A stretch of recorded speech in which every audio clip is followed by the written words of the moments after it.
chairman of the mayor's commission and things, so that we had a base of community awareness, but not much program yet. Chet made a connection and found this piece of property, which was originally about 600 acres. We added more to it to get it up to 720, but he and his father-in-law, Mr. Uh,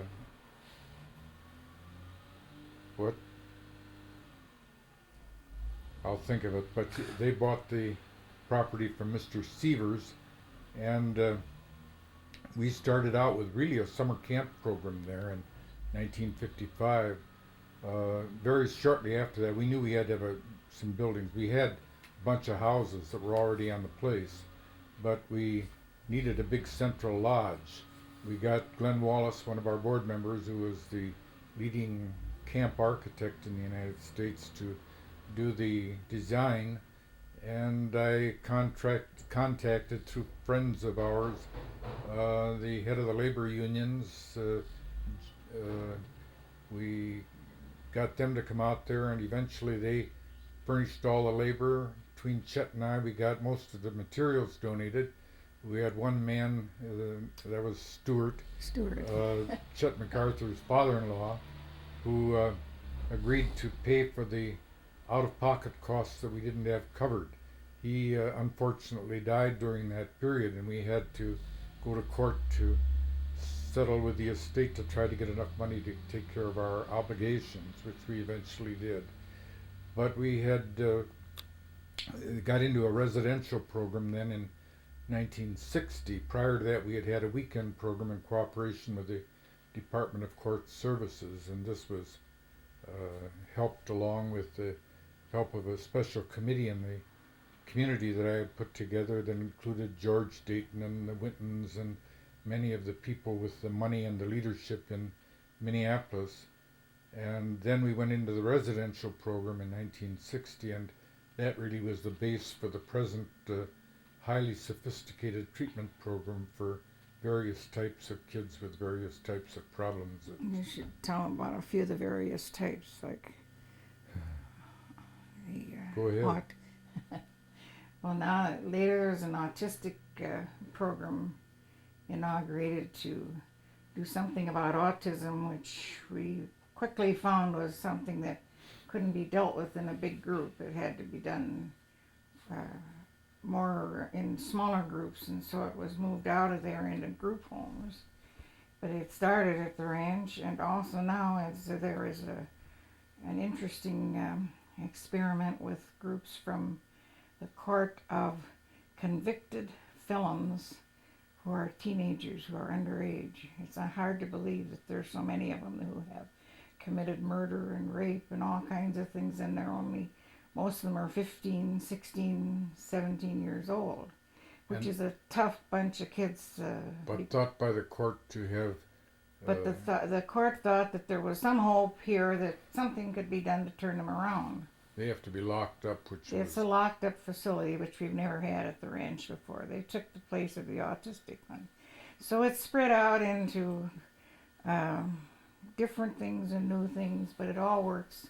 And all with boys now. We had some groups with girls, but it made the work with boys harder as soon as the girls were there. We could manage it. We didn't think that they were either one of them did better when they were by themselves. So. Mm-hmm. Might say that this transition from a mission hall program to a professional program could not have been done easily by everyone. Miriam had completed shortly after our marriage her graduate work in social work and graduated from University of Minnesota School of Social Work. And my college education was interrupted repeatedly, and I didn't even finish college until I was 50 years old, so the career was pretty well behind me. Slightly retarded. But we got by with things because we had her certificates hanging on the wall. Finally, when I finished college, then I went into graduate school in clinical psychology. My undergraduate work was in business, really, and we chose social work and business, both of us, because they were the parts of Volunteers of America that were normally pretty weak professionally, poor business and poor professional social work in many places, and we wanted them to be done well. It resulted in the fact that during most of our career, she was trained for social work and I did the social work.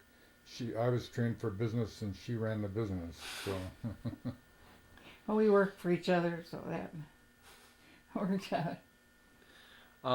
Unfortunately, I'm going to have to run off to work here in a few minutes, but before we wrap up, do either of you have any special memories over the years? It could be something way back in the childhood or something more recent that you'd like to put on tape, something that stands out. I think that most significant thing for our family was the fact that because of both our national and regional responsibilities, we were called to be on the road a lot. And we, early on, about 1961, we had our first motorhome, which was custom made. It was really not a very luxurious thing, but it did the job. And subsequently, we always had this, but even before the motorhome, when we were traveling to these Leaders Institutes, the kids were always with us in the summertime. And each of our 5 kids has camped in 48 states so that they all got to nearly all of the national parks and monuments of that day and had a pretty good base of things. And I think it helped, particularly camping and what all, helped to build a sense of familyness that instead of this job which had such demands tearing our family apart helped to put it together, and that was significant. Yeah, I have a lot of fond memories of our family visiting your family in Minnesota at the ranch and occasionally meeting on the road and Yeah, we were in out in Colorado, and Yeah. that was fun. That's special. Miriam, do you have any special memories that? Well, no, I was usually sitting doing the things that he'd have some new idea he was working on, and he'd be gone, and I had to pick up all the pieces at home and keep going.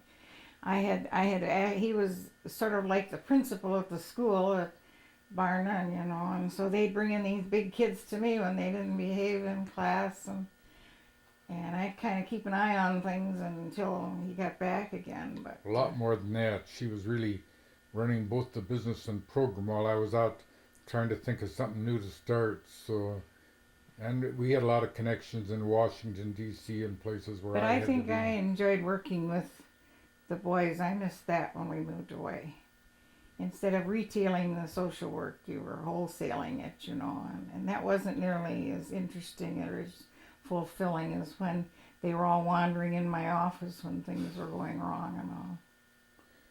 I think that's a significant thing because one would like to think that our career peaked with the regional and national responsibilities, but the thing we look back to is when you were really doing the one-on-one helping of people, which was a local and state program. So that's the significant thing in our lives.